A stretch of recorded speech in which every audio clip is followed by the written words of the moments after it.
Hello नमस्कार दोस्तों। स्वागत है आप सबका प्री 2020 रिवीजन सीरीज में। और अभी हम रिवाइज कर रहे हैं पॉलिटी। तो पॉलिटी का कल हमने रिवीजन शुरू किया था। पार्ट वन हमने कंप्लीट कर लिया है, पार्ट टू हमने कंप्लीट कर लिया है। ये है हमारा पार्ट थ्री और पार्ट फोर ऑफ पॉलिटी। ठीक है, देखिए पार्ट थ्री में है सेंट्रल गवर्नमेंट, पार्ट फोर में है स्टेट गवर्नमेंट। तो पार्ट थ्री और फोर को हम एक साथ लेते हुए चलेंगे, इनको अलग अलग नहीं देखेंगे क्योंकि बहुत सारी चीजें इसमें ओवरलैप करती हैं। जैसे प्रेसिडेंट, तो सेंट्रल गवर्नमेंट में देखते हैं कि क्या क्या है। President, vice president, prime minister, central council of minister, parliament and supreme court. जबकि स्टेट गवर्नमेंट में क्या है? Governor, chief minister, state council of minister, state legislature and high court, then subordinate courts. तो हम इसमें प्रेसिडेंट, वाइस प्रेसिडेंट और president के साथ हम गवर्नर को देखेंगे, प्राइम मिनिस्टर के साथ चीफ मिनिस्टर को देखेंगे, सेंट्रल काउंसिल ऑफ मिनिस्टर के साथ स्टेट काउंसिल ऑफ मिनिस्टर को देखेंगे, पार्लियामेंट के साथ स्टेट लेजिस्लेचर को देखेंगे, सुप्रीम कोर्ट के साथ हाई कोर्ट और सबऑर्डिनेट कोर्ट को देखेंगे, ताकि इन सब चीजों में जो कॉमनैलिटीज हैं वो रिपीट ना हो और हम कंपैरेटिवली अच्छे से इनको याद कर सकें। देखिए, शुरू करते हैं। Before that, about me, my name is doctor Amit. I qualified Haryana Civil Services Examination 2019 and I have given 3 UPSC interviews. And अब देखिए, इसके नोट्स आपको मिल जाएंगे डिस्क्रिप्शन सेक्शन में। You will get the link of Google documents. So Google पे आप मेरे को एक रिक्वेस्ट डालेंगे तो फिर मैं आपको ये नोट्स आपके साथ शेयर कर लूंगा। ओके, इसका लिंक है, आप उस पर क्लिक करके पा सकते हैं। Okay, let us start. तो पहला है हमारा chapter one in part three, that is president. तो प्रेसिडेंट के बारे में देखो, जहां पे भी पी लिखा हुआ मिलेगा इन नोट्स में उसका मतलब है प्रेसिडेंट। तो देखिए, यूनियन एग्जीक्यूटिव मतलब यूनियन में एग्जीक्यूटिव काम कौन कौन कर रहा है, उसके हैं 5 पार्ट्स। ये आपको ध्यान रखना है, डायरेक्ट सवाल बनेगा। Which of the following is part of union executive? तो president, then vice president, prime minister, उसके काउंसिल ऑफ मिनिस्टर, और एक्स्ट्रा है हमारे पास अटॉर्नी जनरल। ठीक है, तो ये 5। फिर आपका प्रेसिडेंट क्या होता है? हेड ऑफ द स्टेट होता है एंड फर्स्ट सिटीजन होता है। He is also symbol of unity, integrity and solidarity of our nation. अब देखो, इलेक्शन में कौन कौन पार्टिसिपेट करता है? तो इलेक्शन में आपको ध्यान रखने वाली चीज है, एक तो इलेक्शन में कौन पार्टिसिपेट करेगा, कौन नहीं करेगा, और रिमूवल में कौन पार्टिसिपेट करेगा। तो हमारी जो लोकसभा है और राज्यसभा है और जो स्टेट लेजिस्लेचर्स हैं, उनके इलेक्टेड मेंबर पार्टिसिपेट करेंगे, और यूनियन टेरिटरी में सिर्फ 2 यूनियन टेरिटरी के इलेक्टेड मेंबर्स पार्टिसिपेट करेंगे। तो यहाँ पे फोकस करने वाली चीज है elected members of Lok Sabha, Rajya Sabha, state legislature, Delhi and Puducherry. Nominated member करते हैं क्या? No, no nominated member. Legislative council? No. Dissolved assembly के मेंबर? नो। तो ये लोग वोट नहीं करते हैं, ये ध्यान रखना है। कौन सा सिस्टम हम फॉलो करते हैं? System of proportional representation and single transferable vote. It is a misnomer, क्योंकि ऐसा नहीं होता है। प्रोपोर्शनल रिप्रेजेंटेशन जैसी कोई चीज नहीं होती, क्योंकि एक ही सीट के लिए आप सेलेक्ट कर रहे हो। तो यहाँ पे क्या होता है कि प्रेफरेंसेस दी जाती हैं 1 2 3 4। फिर कैलकुलेट किया जाता है 1 कितने लोगों ने दिया है, 2 कितने लोगों ने दिया है, 3 कितने, 4 कितने। तो उस प्रेफरेंस के हिसाब से जो जीतता है, जिसको सबसे ज्यादा नंबर 1 मिलते हैं, तो वो जीत जाता है। बट अगर नंबर 1 पे 2 इक्वल आ जाते हैं तो नंबर 2 प्रेफरेंस वही कैंडिडेट किन किन की थी, फिर उसके हिसाब से देखा जाएगा। Same then number 3, then number 4, like this. अगर कोई भी डाउट डिस्प्यूट होता है regarding the election of president, तो वो कहाँ जाएगा? Supreme court. ठीक है, ये ध्यान रखना है, इट इज वेरी इंपॉर्टेंट। ये जाएगा सुप्रीम कोर्ट में। ये हमारे डायरेक्ट इलेक्शन है। इनडायरेक्ट, ऑब्वियसली इनडायरेक्ट इलेक्शन है, यहाँ पे पब्लिक डायरेक्टली पार्टिसिपेट नहीं कर रही है।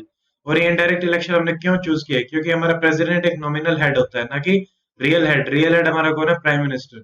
और डायरेक्ट अगर करते हैं तो कॉस्टली एक्सरसाइज होता है। ऑलरेडी हम प्राइम मिनिस्टर के इलेक्शन के लिए डायरेक्ट कर रहे हैं। देन क्वालिफिकेशंस क्या चाहिए हमें प्रेसिडेंट के लिए? देखो, 2 सबसे इंपॉर्टेंट है। मोर देन 35 होना चाहिए, सिटीजन होना चाहिए, एंड लोकसभा के मेंबर के लिए वो क्वालिफाई हो, ऑफिस ऑफ प्रॉफिट पे उसके पास ना हो। ठीक है, ये 4 इसकी क्वालिफिकेशंस है, वेरी वेरी इंपॉर्टेंट, याद रखनी है। More than 35, citizen of India, qualified as member of Lok Sabha, ना कि राज्यसभा। लोकसभा, क्योंकि लोकसभा आपकी मेन है, वहां ही सारे एमपी चुन के आते हैं ना, तो वहीं से। फिर 50 इसके प्रपोजर्स होंगे जो बताएंगे कि जी हम इसको प्रेसिडेंट के लिए प्रपोज कर रहे हैं, 50 उसको सेकंड करेंगे, तो 100 हमें चाहिए, 50 प्रपोजर 50 सेकंडर, उसके बाद ही आप प्रेसिडेंट के नॉमिनेशन के लिए डाल सकते हैं। देन हमारा प्रेसिडेंट ओथ क्या लेता है? Oath to preserve, protect and defend the constitution. ठीक है, तो ध्यान रखना है, it is very important. Oath से भी सवाल कई बार आ जाता है कि इसकी ओथ ये है, उसकी ओथ ये है, तो प्रिजर्व करेगा कॉन्स्टिट्यूशन को, प्रोटेक्ट करेगा और डिफेंड करेगा, पीपीडी। और ये ओथ दिलवाता है इसको सीजेआई। एंड ये चीजें याद रखनी है, क्रिमिनल में president is totally immune, civils में 2 महीने की नोटिस देके आप उसके खिलाफ सिविल प्रोसीडिंग शुरू कर सकते हैं, बट क्रिमिनल में टोटल इम्यूनिटी होती है प्रेसिडेंट के पास। Same is with governor, total immunity civil में 2। फिर हम देखें टर्म कितने साल की होती है? 5 साल, एवरीबडी नोज। रेजिग्नेशन देगा तो किसको देगा? वाइस प्रेसिडेंट को। प्रेसिडेंट देता है वाइस प्रेसिडेंट को, और वाइस प्रेसिडेंट रेजिग्नेशन देता है प्रेसिडेंट को। अगर री इलेक्शन कितने टाइम हो सकता है? Any number of time. जबकि यूएसए में अगर हम देखें तो 2 टाइम्स इलेक्शन में वो जीत सकता है, री इलेक्शन एक बार हो सकता है।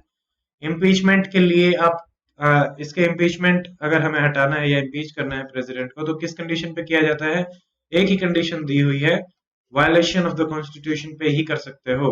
इसमें बहुत सारी चीजें आ सकती हैं, it is a wide term and it is also not defined in the constitution.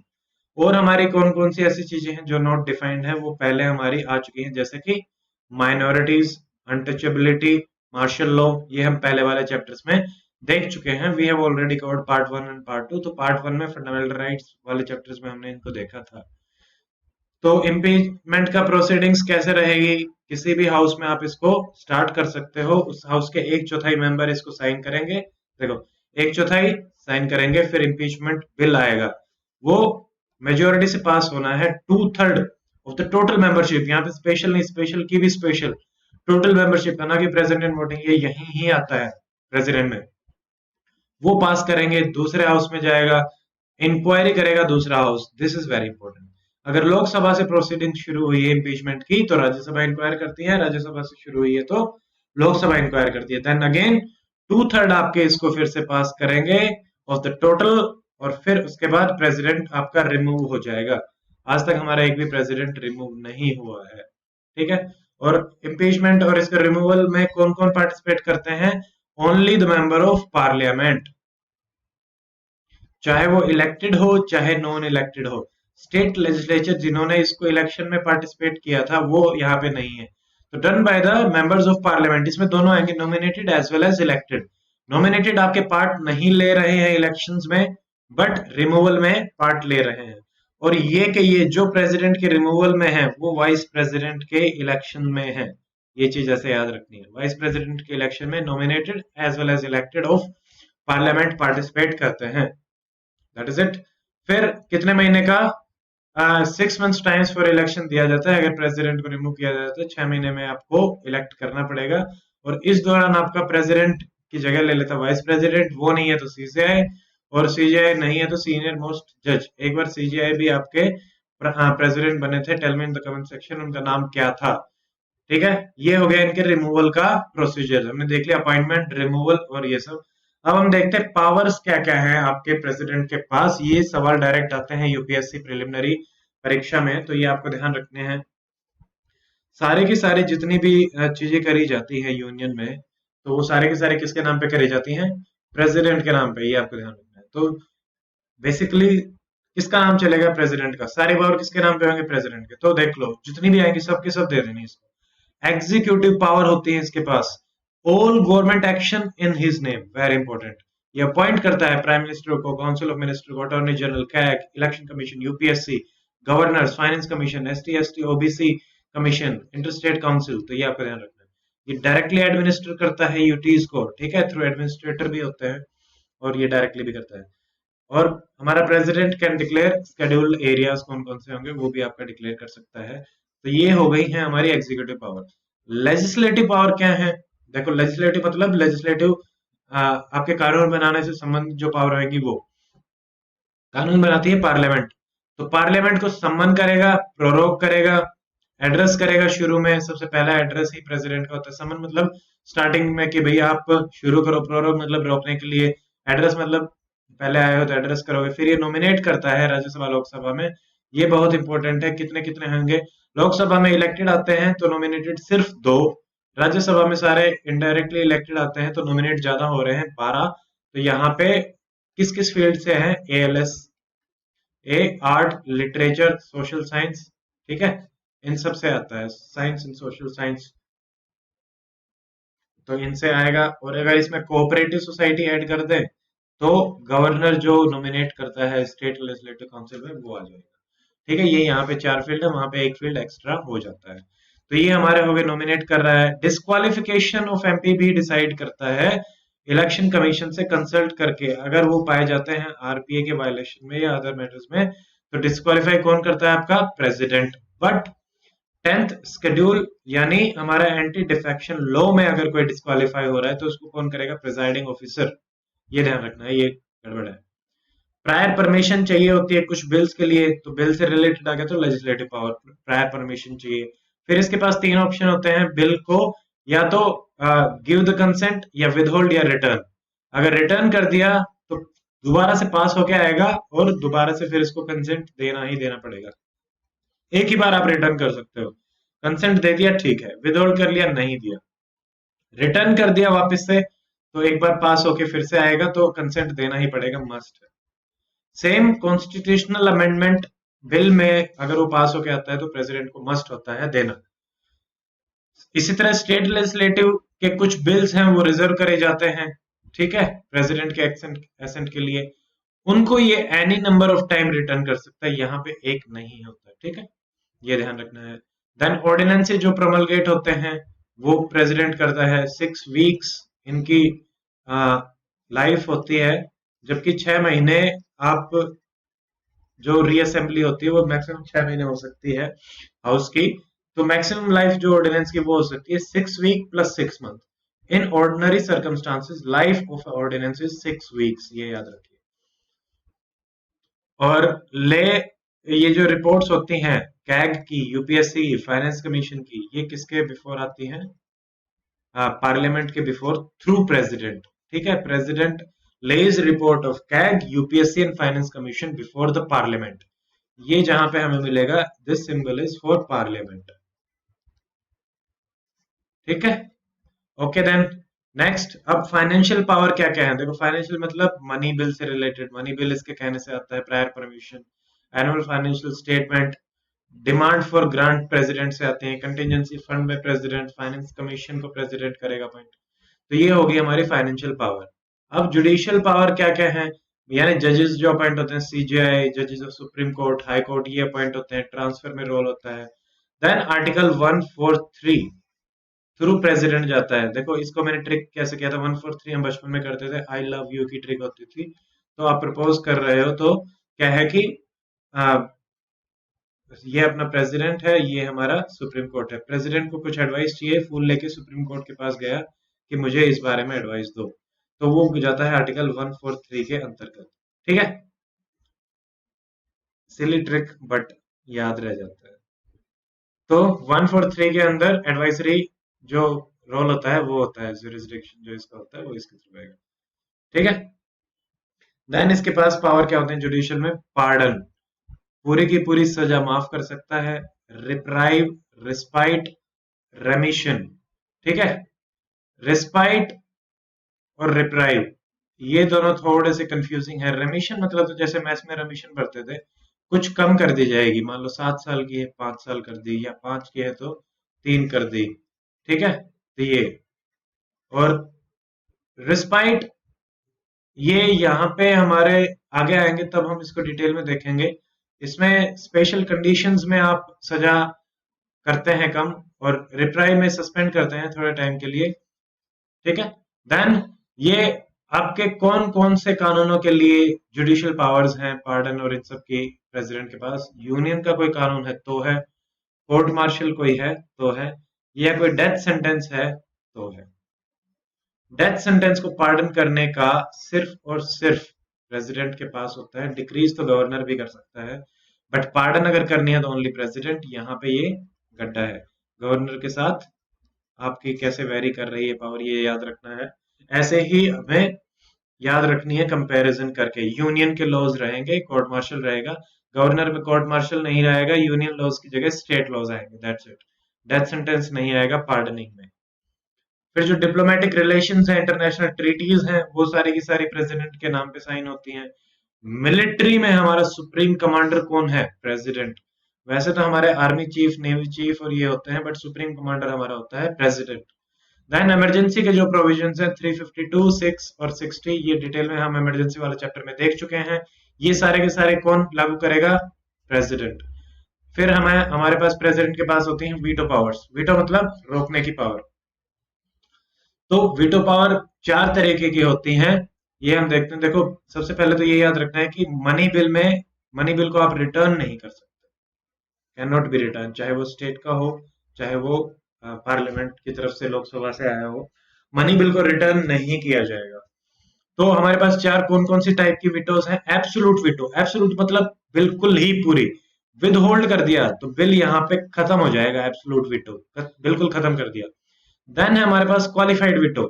अगर ये विटो यूज कर दिया तो स्पेशल मेजोरिटी से आप पास करके ला सकते हो, फिर पास हो गया तो देना पड़ेगा, बट ये हमारे इंडिया में क्वालिफाइड विटो नहीं होती। हमारे पास है सस्पेंशन विटो। अगर प्रेसिडेंट ने ये यूज करी तो सिंपल मेजोरिटी से, यानी रिटर्न वाली सिंपल मेजोरिटी से फिर से पास होके आएगा, देन उसके बाद मस्ट है देना असेंट। ठीक है, ये है हमारे पास सस्पेंशन विटो है, एब्सोल्यूट विटो है। देन है पॉकेट विटो।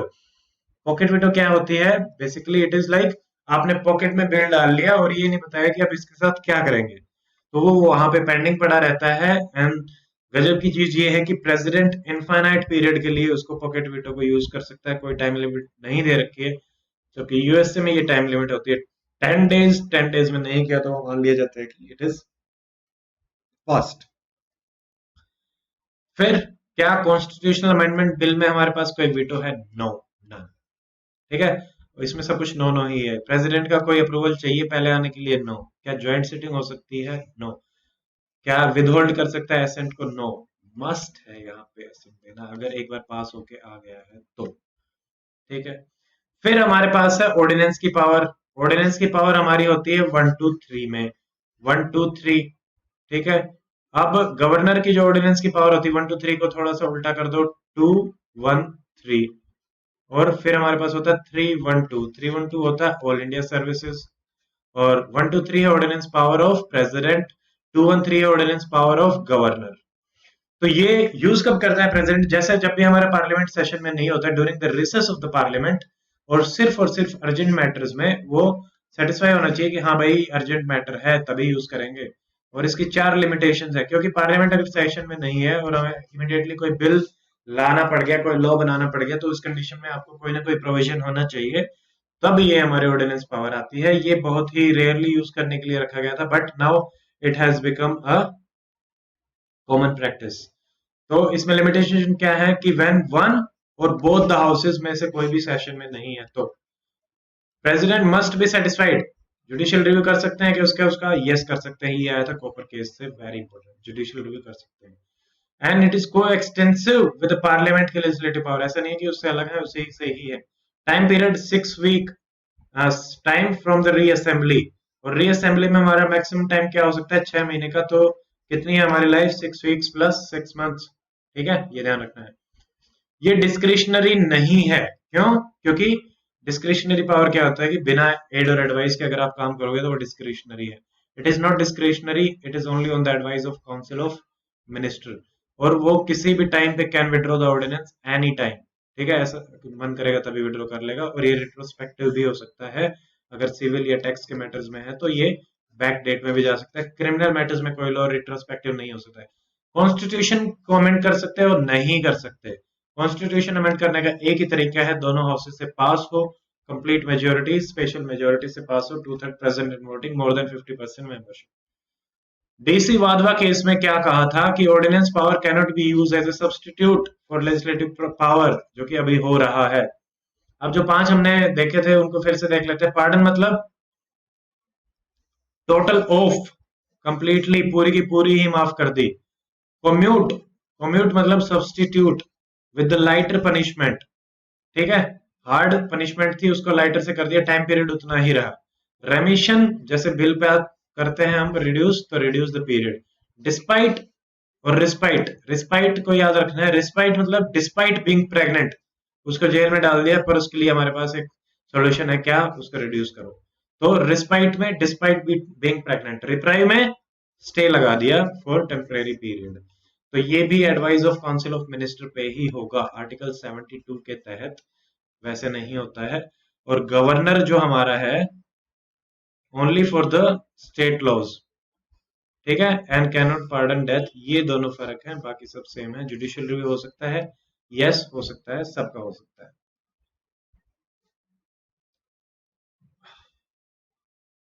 फिर कॉन्स्टिट्यूशनल पोजीशन हमारे प्रेसिडेंट की क्या है? He is nominal head, real head कौन है? Prime minister.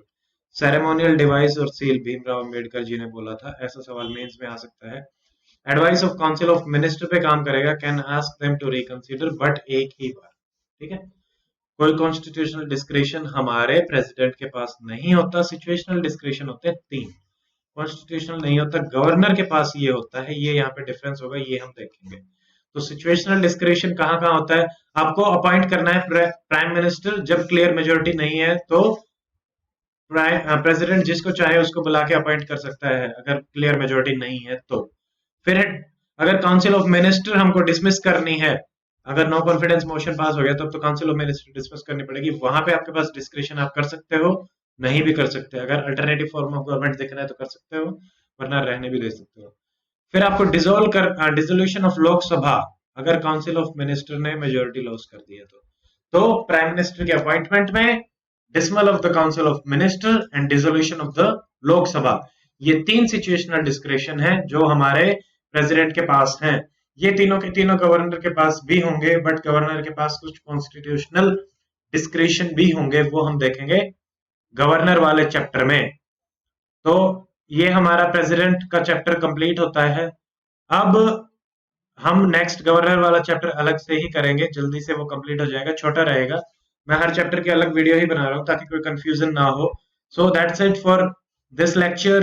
If you like this lecture, please share and subscribe the channel, and see you in the next lecture. Till then, stay fit, stay healthy. Goodbye. Jai Hind.